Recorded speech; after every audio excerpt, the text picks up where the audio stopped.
Natasha, Natasha, if I speak slowly, can you translate immediately?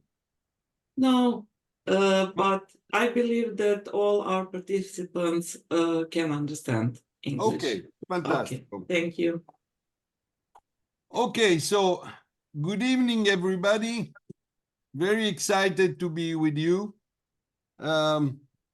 We'll tell you a bit more about a dream that we have had a couple of years ago, Chiara and myself. And the dream was, how can we help our colleagues who have been already in a coaching school to do better and to do something honestly a bit different from the traditional approach of the coaching school, even the good one. I mean, it's not an issue about being good or not, but our dream was to help and to be different, okay? And don't ask me why and how, but what we found was an idea to build our approach, our academy, on the framework of competences and the code of ethics. In order to transform these two areas in a real support for our colleagues. And well, I'm happy to tell you that seems to work. Seems to work. People appreciate this approach, and with a little lack of humility, I think we are really in the EMCC world. We are really the lonely one who tried to transform competence and code of ethics in a real support. Because what happens is that the schools embed EMCC competence and framework and the code of ethics in their program, but they don't use it. We simply reversed this approach. Starting from the basis, this was our dream. And again, it seems to work. We'll see, we'll share why, what benefits and how it works, okay? So far, I'm doing well, no problem. I speak too fast, no? No problem, everything is fine. Perfetto, grazie. Okay. So, well, we really think that coaching and mentoring are served from a toolbox, okay? So we all use, we all need, we all apply tools that we keep in this box. Avanti, Chiara. But where is the focus? This is the question that we have tried to answer to. So where is the focus? Where can we avoid that tools become scattered, so non-usable, non-available when they are needed? So the first point was to build a good box in order to keep in the box all the tools that we needed. Again, the components of the box is the competence framework and the code of ethics. And sorry, I was reading about Natasha. And also this is a metaphor, of course, but in order to shine the box, we have also built a couple of activities that really help our people, our beloved colleague, to work on the box. We do every month group supervision. We do every month what we call, we'll see later, glass room, in order to train in a shared way our colleagues, and we work on capability indicators. Well, what we are discovering is that the benefit of this approach benefit senior coaches we have, and also junior. Okay. Don't ask me why this happens, but it happens. Vai, Chiara.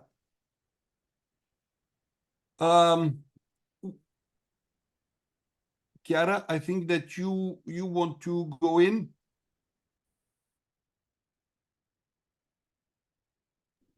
Okay.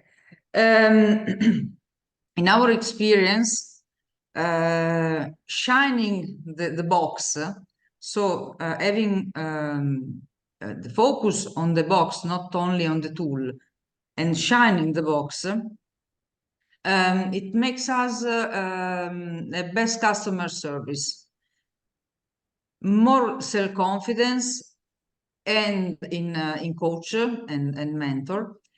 First of all, because we can describe and promote coaching and mentoring. I don't know in Serbia, but in Italy, if you ask a mentor, coach, what is coaching, what is mentoring, professionals can tell you what is not. It's not psychotherapy, it's not suggestion. You are responsible and accountable of your results. It's a self-direction process. I won't tell you what to do. And I smile because I say, okay, so why should I pay for it? Because it's not this, it's not that, it's not this, it's not that. So what is? What's the benefit of coaching and mentoring? And what's the benefit? Which are the benefits in coaching and mentoring with you? Because this is the first thing. When we ask someone money, I'm a seller. Okay, let's say this. In next June, I will celebrate the 30 years of selling. And when you sell something, you know, or you should know, that you have to explain and to know and to explain the benefit of what you are selling. If you cannot explain the benefit, you cannot sell.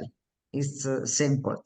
And coaching and mentoring in Italy, I don't know in Serbia, but people doesn't know exactly what it is. If we, as a professional, if we don't know how to explain what we do and the benefit of what we do, we cannot sell it, we cannot promote it, we cannot sell it. And more, if we don't have a code of ethics, a system of rules of the profession, we are not a professional. So we are not, we cannot be so confident. If I know, if I feel confident that I'm a professional, I'm more confident with the clients, I'm more confident in promotion, I'm more confident asking money, because it's not an hobby. Okay. If I cannot earn money from my job, it means that it's an hobby. That's it. So I have to feel confident, and I have to explain benefit. The benefit is to describe. We can know, we can transfer benefit if we can describe our system, our way of making coaching and mentoring. That's why this system is working. And then there is another thing very, very important. That is, if I say that I'm not a self-declared professional, but someone, an international community, says that this is professional coaching, professional mentoring, I'm more strong, I'm more accountable. You know, there is a European chart in coaching and mentoring, in service in coaching and mentoring, that says what coaching is, that says what coaching mentoring is, that says what is coaching and mentoring, professional coaching and mentoring. It's very, very different to say to a client, my work is based on an international chart, on a European chart, instead of saying, I'm a good coach. Okay, who tells? Everybody say, I'm a good coach, I'm a good mentor, I'm a good something. But it's more strong if something else or someone else says that I'm a good mentor, I'm a good coach.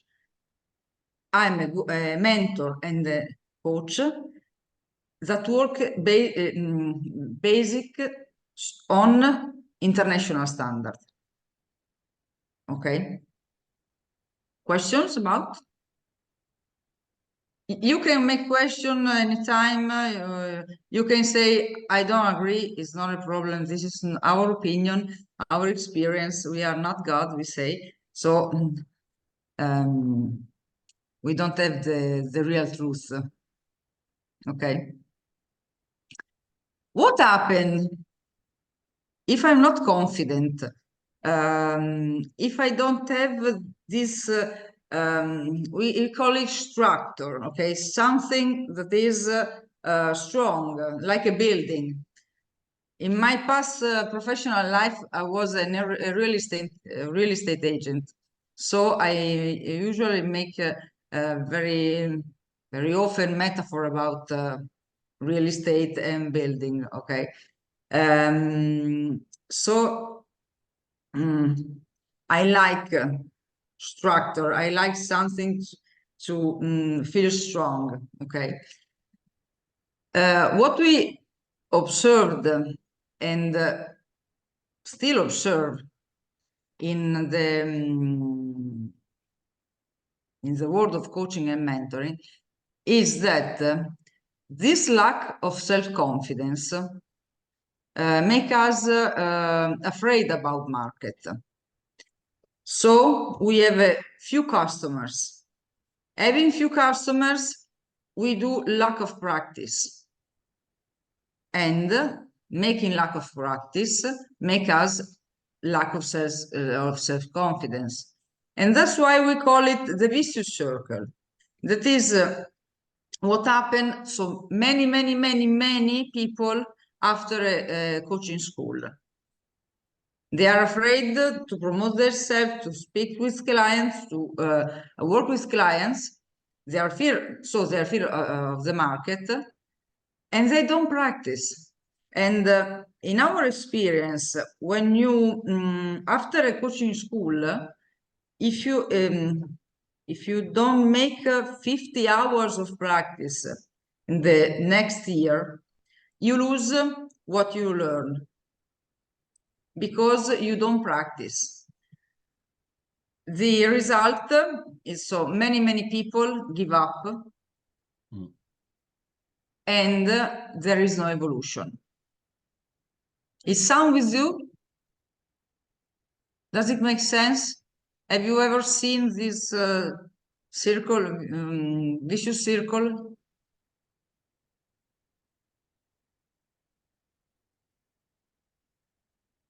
Yes?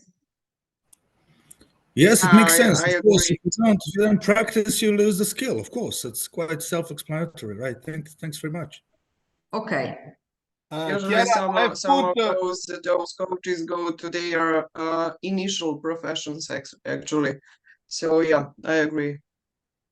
I've put in the chat the link to the EMCC Global site, which talks about the charter, and also the link to the European Community site, in which you can find the European Charter that Chiara was mentioning. Yeah. Usually people who wants to be a coach or a mentor, they attend another training school. So in the with the first one, I'm not working. I'm not a professional. So I had another training with another school for having more tools. But if you don't practice these tools, you remain in the vicious circle, because tools still only notions. Therefore, they remain unused. They don't increase the number of customers, and the result is a frustration and a more lack of confidence. Our solution box, what is really working, is leverage on EMCC competence framework and code of ethics. EMCC competence framework and code of ethics, so in this way, are not only the way to have EIA.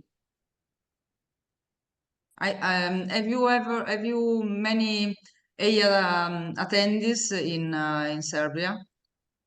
Yes, we know about the accreditation, AI, EMCC individual coach mentor accreditation. Yes. Okay. Sorry, I just asked because I don't know. In Italy, for example, we see that many people read the code of ethics and the competence framework when they are asking for EIA and stop. They are so precious, so useful that we should, how do you say, Alessandro, masticare di più. We should practice more. You should practice more. Alessandro, vuoi andare avanti tu? Okay, but it's quite trivial, conceptually speaking. Then the application, of course, took us a couple of years to be shining and in a way effective. But again, the points that we raise are coaching theory. So we read the competence, the framework competence, being helped by theory.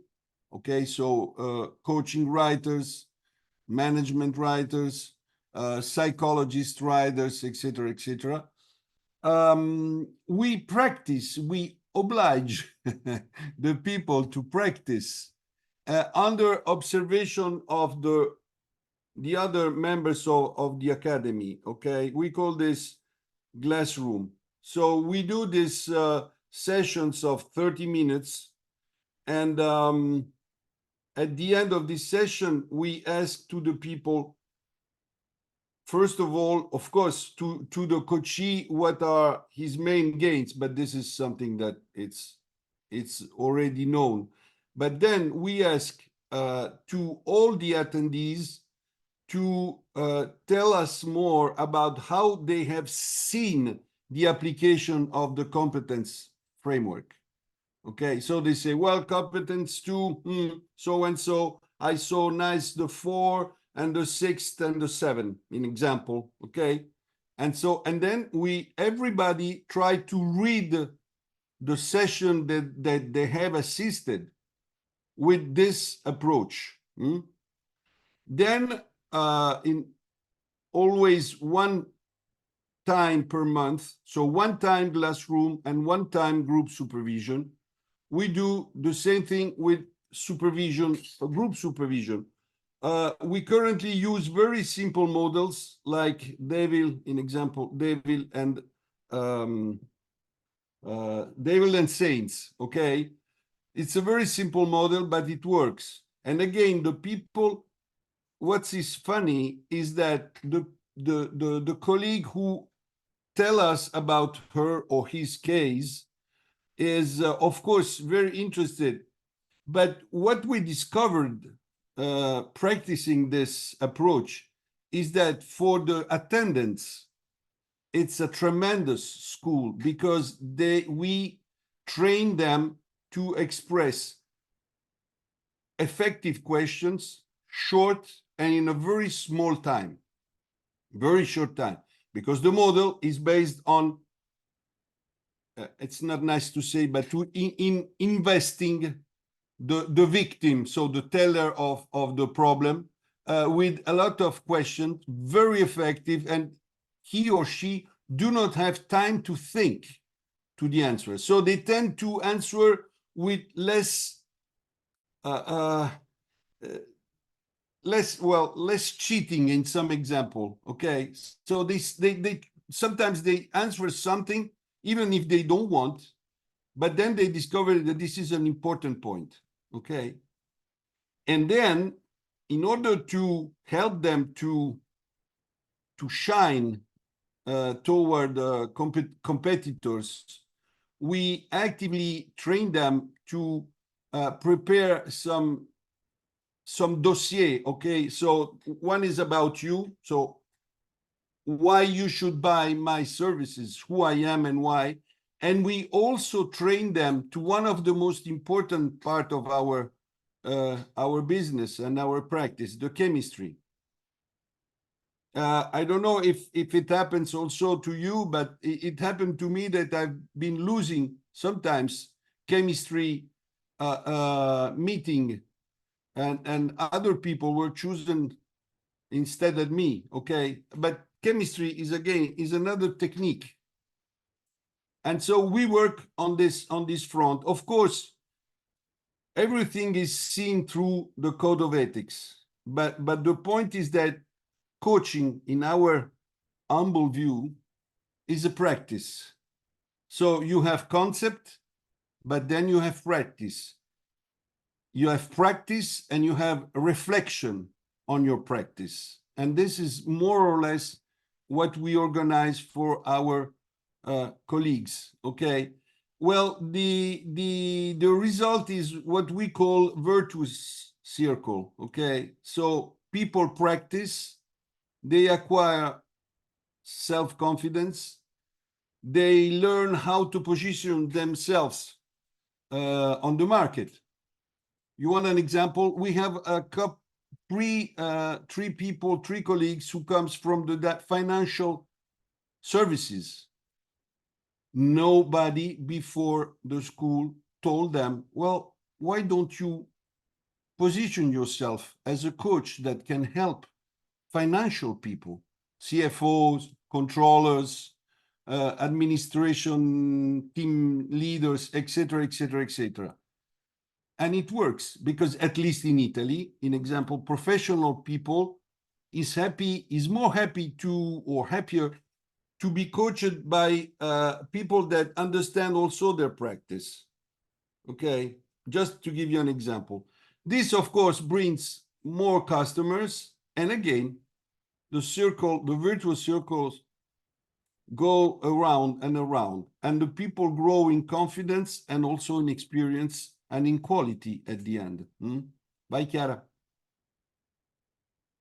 So again, we have three points, three pillars in our approach. Again, the competence framework, the practice and the supervision, and the ethical marketing. And we try to blend this in order to have more and more people effective, but also ethically effective. Vai avanti tu, Chiara. Sì, in realtà, slides are finished, Okay, but perfect. now we would like to share with you your reflection, your ideas, why it makes or not sense for you this. Because our approach is to think together. Mm. You are professionals, so we don't have to teach so many things. It's more important to share and reflect together. So I stop sharing. Okay. Thank you very much for letting us know about your model of working with our colleagues. I think it's great. And I also like this example, how our colleagues that are in coaching school can connect all the knowledge and professional experience, everything that we already have, with coaching and mentoring, and implement it together in a new profession, or maybe, you know, just to implement it in the first profession, so to say.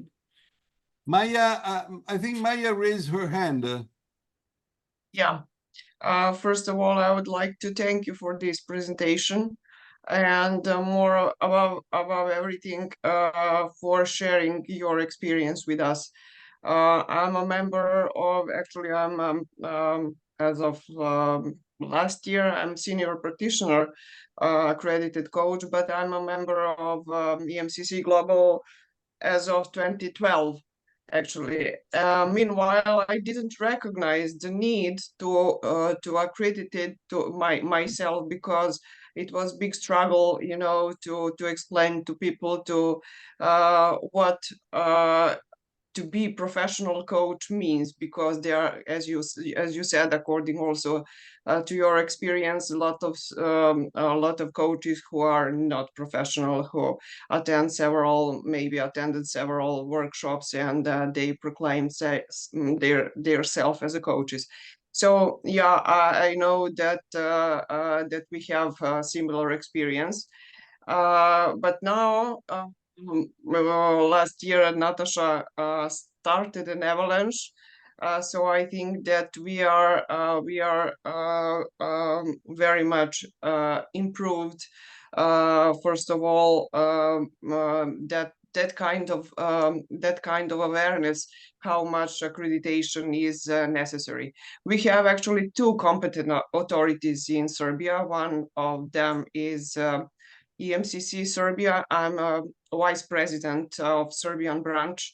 And another one is Serbian Association of Psychotherapy, Counseling and Coaching. And we have a working group for promotion of those caregiving professions. Mirjana is there as well. We are part of that working group. And we started a lot of different activities to promote professionalism in those areas of work. So yeah, I think that we will gather more people for accreditation, and also to be part of EMCC. Also, I would like to share with you our point regarding ethics. Actually, I'm a part of psychodynamic school of coaching, which is much more closer to counseling and psychotherapy, and it is pretty difficult to, you know, to put boundary in between those professions. So all the time, when we have enrollment, that is normal for our trainees to sign the contract and to confirm that they read ethics, codex of ethics. We also in our school, we have our code of ethics, which originate from EMCC code of ethics, but this year we started also, and we have one model in our training which is dedicated to ethics in coaching. So I think the situation regarding the ethical behavior in this profession will be much better. And also one important part, as you mentioned, supervision. Our intention is to start group supervision as well, because there are a lot of trainees in our school, and we are not able actually to provide supervisor for all of them. So we will organize some kind of sprints of group supervision. So first one will be sprint.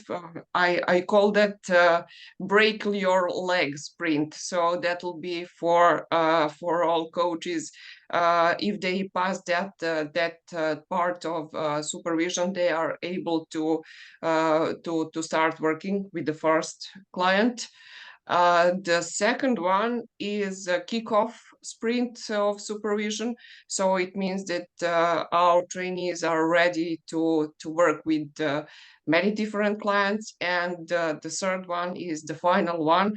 And I call that touchdown sprint. So when they pass that third cycle of supervision, they are ready to start also accreditation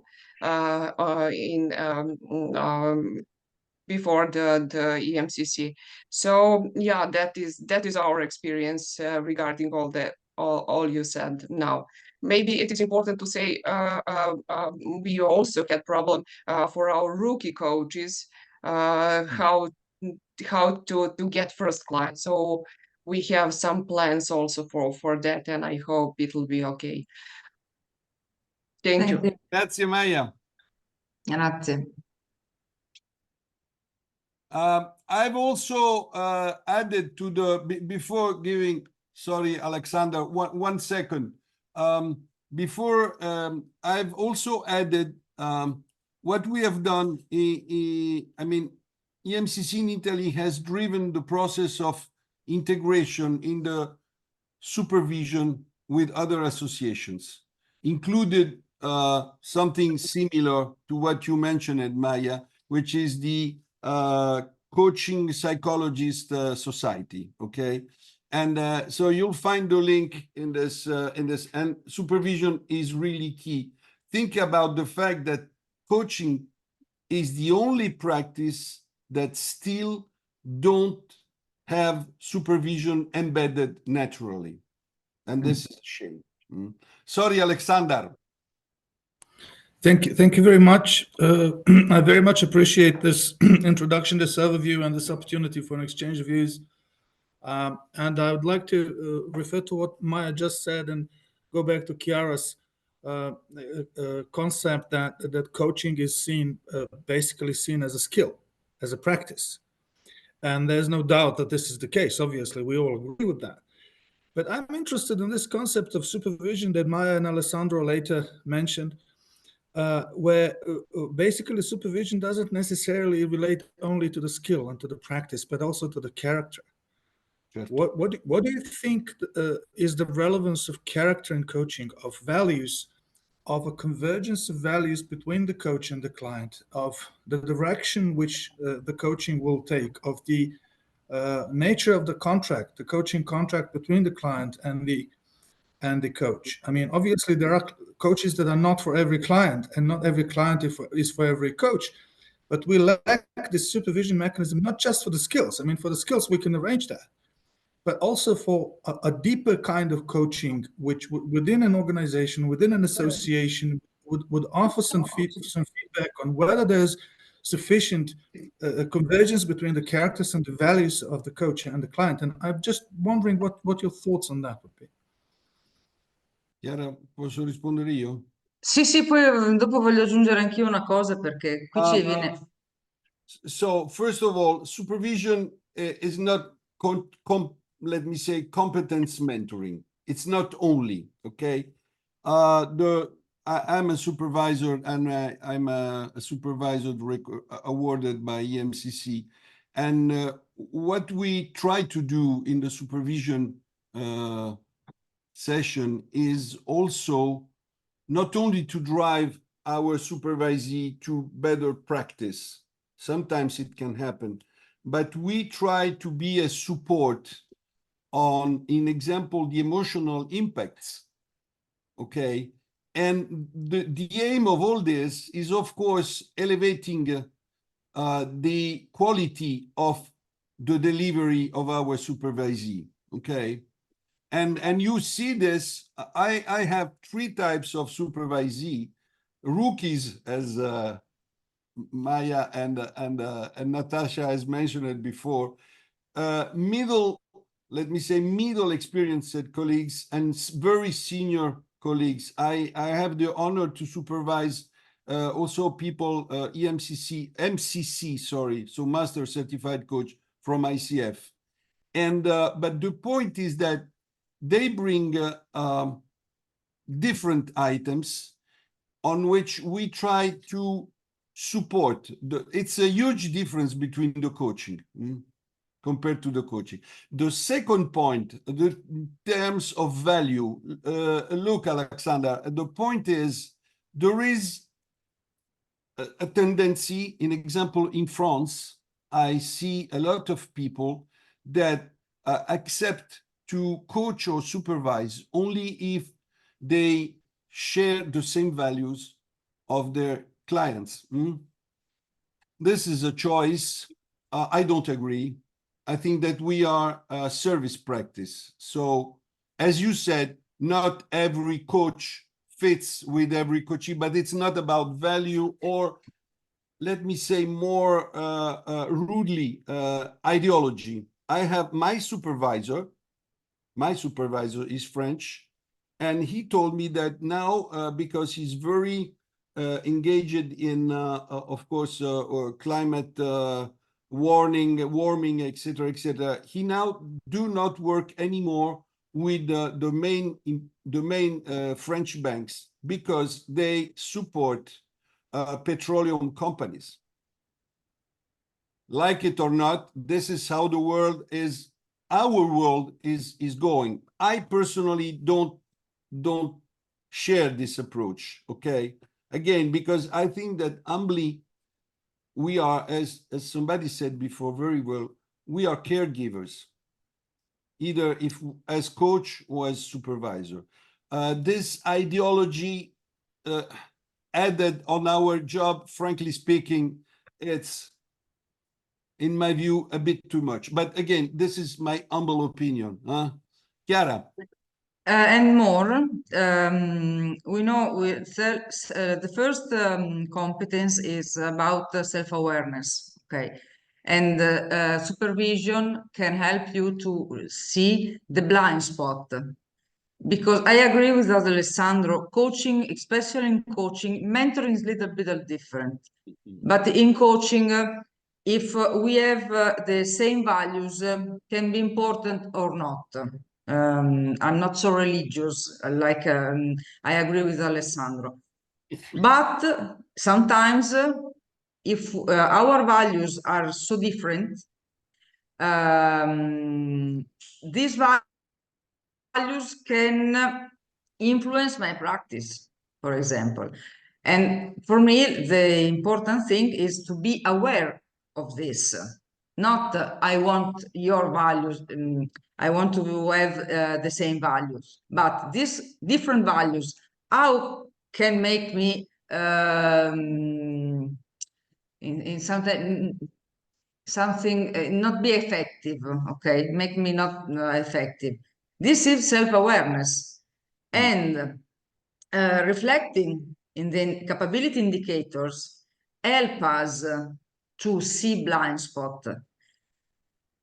And this is the theory, the part of the theory of reflecting is not the theory as I explain you what is the first capability indicators. Not, is let's reflect together about capability indicators. In this way, we can see blind spot. So if your values are different from mine, but it doesn't make any difference on my impact, is not a problem. If it makes impact, it can be a problem. I have to see it. I have to be aware. In mentoring is little different, for in my opinion, because the values maybe they're not to be equal or exactly the same, but similar because of wisdom, okay, and the role modeling of mentoring. But in coaching is a choice. But we have to be aware of this. By the way, if I can say, if somebody of you practice a bit of French, French EMCC is pushing a lot on the side of supervision research. I was trying to find the book of the guy who really leads this process is Michel Moral. And you can find a couple of books about him, which are really interesting in positioning supervision nowadays, okay, with different approaches and specialty. I'm trying to find this on Amazon, but I am not able to do it. Anyway, let me see. Kindle.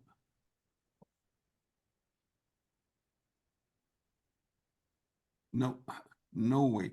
I'll find another way. I'll send to Natasha the book, the cover of the book.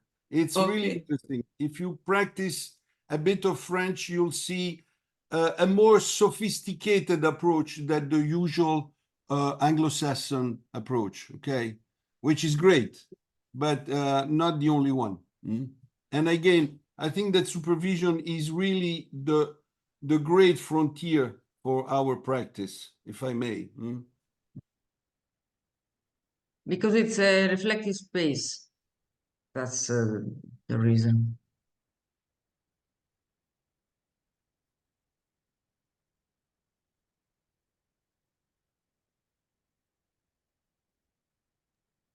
Alexander, are you still here? Maybe it would be interesting to hear now what you say about matching values between the coach and the coachee.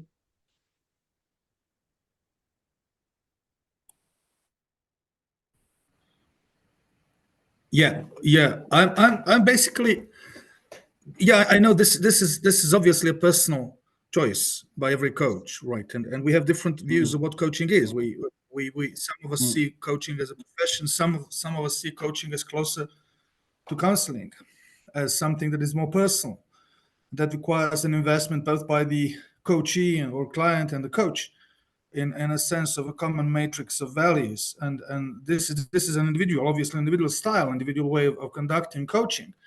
My concern is that when we deal with situations where our clients are under the influence of extreme cultural tendencies, such as extreme corporatization of personal relationships, for example, or extreme alienation in the workplace, or extreme influence of ideologies, then it may be toxic for them. The very values and the very ideologies might be the source of toxicity that causes them to be ineffective in their life choices and life strategies and in their practical lives. And in this situation, we are often, at least I am fairly often, in a situation of having to engage with the values. Because rather than being able to focus on the technical aspects of coaching, you basically sometimes have to engage with values in order to open up the capabilities of the client to become receptive of alternatives. So these are the sort of borderline situations that I primarily have in mind. But I do agree with you. Yeah, there are nuances. There are shades of gray in the whole spectrum. Oh yeah. So thank you very much for that clarification. Alexander, French people has done the revolution. They think that they have done the revolution, so they always have this very sharp black and white approach. Luckily, our culture, and I even if I don't know very much about the Serbian culture, I honestly and strongly think that we are much more sophisticated, much more sophisticated, and much more able to deal with this, with what is the reality of our existing contradictions. Okay, linearity hierarchy only exists in the ICF models or processes, but nothing is linear in our life, in our emotion, in our choices. Okay, so we constantly live in contradiction, and this is a fact. I mean, something that we can't really change. But I think that our culture are much more based on the acceptance of this contradiction. You want to laugh? Sometimes it happened to me to explain to Anglo-Saxon people, in example, the characteristic of, let me say, South European people, okay? And the first is that we are being raised in a culture in which the order was do what I tell you to do, okay, but don't do what I do. For an Anglo-Saxon, this is absolutely a shame. I mean, they simply can't believe it, okay? They simply can't believe that this can exist. But this is, I don't know, again, sorry of my not knowing well the Serbian culture, but this is where we come from. So contradiction, I think it's a good thing. Let me. Sorry, Alexander. Yes. Yes, please finish. Please finish. No. So a contradiction is the result of the inclusion, if I may. We spend a lot of time talking about inclusion, but inclusion is accepting different point of views before then accepting other things. But an inclusion, I have this boss, sorry for the ladies if I'm a bit rude, but I have this boss when I used to work with Yahoo. He said, Alessandro, inclusion is the most important thing in a company. And then he made a little pause and he said, but inclusion is a pain in the ass. Okay, so it's difficult because it's based on contradiction, but inclusion and contradiction enriches us. Sorry, Alexander, I'm speaking too much. No, you're not. I'm very much enjoying everything you're saying. Let me just give you a brief example. I recently worked with a colleague who works at a university where he had big problems with the establishment, with the management. And one of the problems was ideological. It was a new age university where the management of the university was strongly in favor of artificial intelligence and things like that, and particularly in favor of a thing that is called necrobiotics. Necrobiotics. I don't know whether you know what it is. I just learned from what it was from my client. It is the new practice where the dead bodies of animals which have not yet decomposed are somehow stimulated to come back to partial functioning, such as spiders, insects, and things like that, and are then used for useful purposes, such as, for example, in surgery and things like that. So one of the practices is, for example, then in India today, you have a standard practice where the surgical interventions to remove cattle. This surgery is often conducted by the use of spiders' bodies. The spiders' bodies that have not been decomposed are somehow brought back to function because of the anatomical conveniences of the spider's body, and then the spiders are used to catch that cataract from the eye and remove it. So this university and this management of this university is wholeheartedly in favor of this necrobiotics thing. And this guy that I work with, he can't stomach that. He can't deal with that, so he's considering resigning. So our work was basically focused on everything that we would normally work on the techniques of communication, de-escalation, conflict resolution, all of that stuff. But we couldn't avoid what you just mentioned, discussing the value issues about inclusivity, trying to defend the devil, trying to take the position of the other side, trying to open him up for the different value considerations. So it does seem that our practice and our profession is somehow inherently educational in terms of values, and sometimes we can't avoid that, right? Absolutely.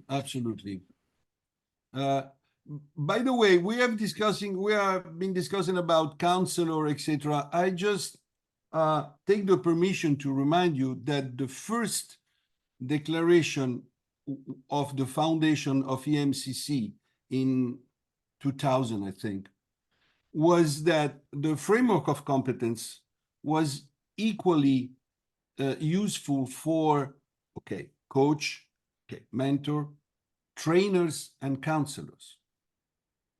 So I don't want to be a bit rhetoric, but I think that really EMCC is a huge inclusion experiment. And the pity is that in the last years, we tend to lose this, and we tend to join more sharp opinions as ICF.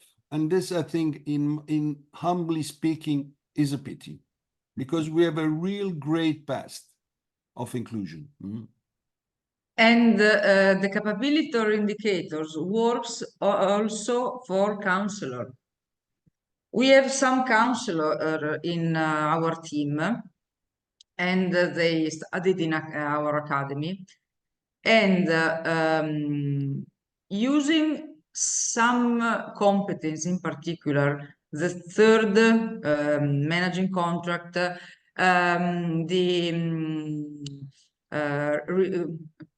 result, come si dice in inglese orientamento all'azione e risultato? The focus on the action, on the plan of action, and the evaluation of the results. They are more efficient in counseling. Which is so it's amazing. It's their experience.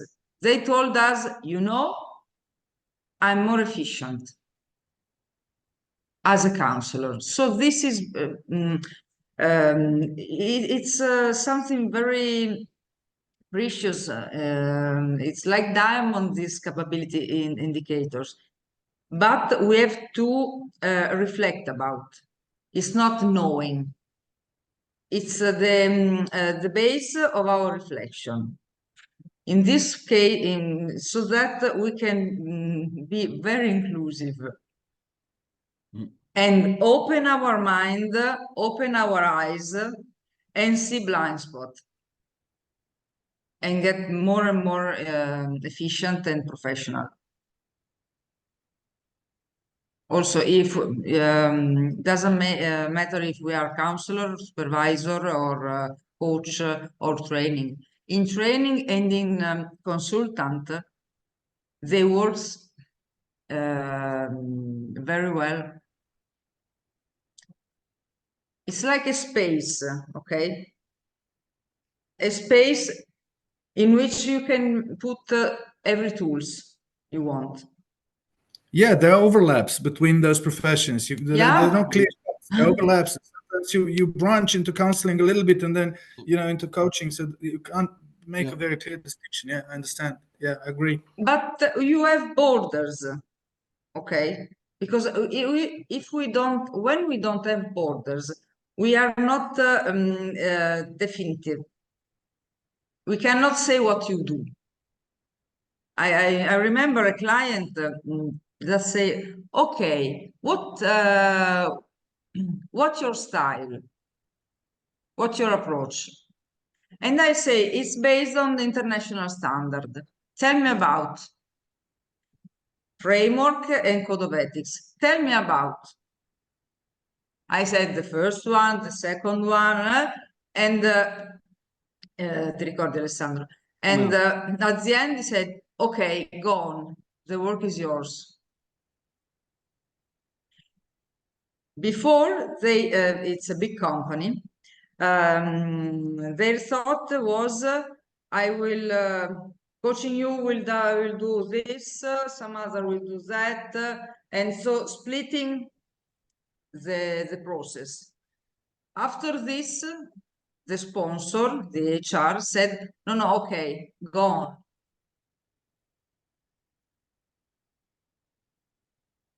Yeah, that's the difference between coaching and counseling, because in counseling and in psychotherapy, people rarely ask about your school, because they are generally so troubled that what they seek is understanding and the therapeutic relationship and the results, and they don't really care how you identify yourself. So you have this situation where Paul Verhagen and Erwin Yalom say that the schools in psychotherapy only have one purpose, and that is to offer comfort to the therapist. No other purpose in terms of working with clients. In coaching, it's different because, as Alessandro said, it's a different kind of service provision. So, yeah. But in this case, the case mentioned by Chiara, the funny thing is that this guy was the buyer. And what is the problem of the buyers of coaching is they don't know what they are buying. Because as you said, somebody has a style, somebody has another. There is a fantastic book of David Clutterbuck and Susan David. I thought about something like 15, 16 styles of coaching. Okay, so people say, I'm a existential coach, but systemic. And people say, gosh, what the hell I'm buying? When you say, look, you're buying this, and we put in our contract of coaching with customers, we said, look, this is what we do. This is the code of ethics. This is the framework competence. And so they buy like when you, I mean, I don't know you, but now it's difficult to think that you buy something to eat without knowing more or less what is the product about. Well, nobody knows what is the product of coaching. And I think this is one of the issues of promoting more the coach. Again, this is our approach, but I think it's the great contribution of EMCC. And again, the pity is that contribution has, EMCC has done this, and now they tend to forget it.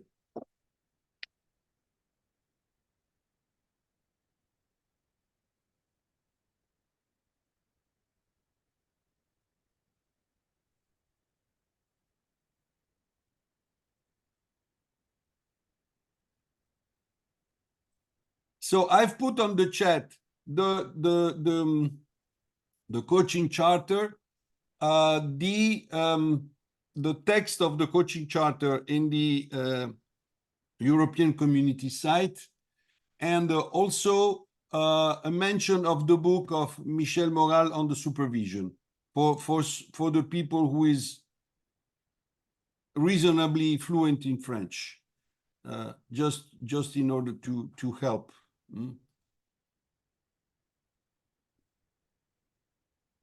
Thank you very much. I believe there will be really, great sources to reflect more on everything that you said. And also thank you very much, Maya and Alexander, for your contribution in this very interesting conversation. I would like to thank our dear colleague Chiara and our dear colleague Alessandro for making time to participate in this serial of EMCC Serbia's webinars. And I will try my best to translate it as soon as possible so that more people can enjoy and reflect on everything that was said this evening. Thank you very much. Thank you, ladies and gentlemen. It has been an honor and a privilege, and we hope to see you soon. Maybe somebody will come to the EMCC conference in Eindhoven in June. Sometimes it's a bit boring, sometimes it's nice. So take a risk. If you want, we can connect via LinkedIn, for example. It could be great. Sounds like a bit imperialistic, but we are really keen to share and to help if you need something, or even to share reflection on our amazing job. So feel free to contact. Thank you very much also for your amazing job and activities in Italy. And I think that it will be really a great inspiration also for us here in the Balkans. Thank you very much. I will Grazie, Natasha. turn Grazie. off the recording. Thank you.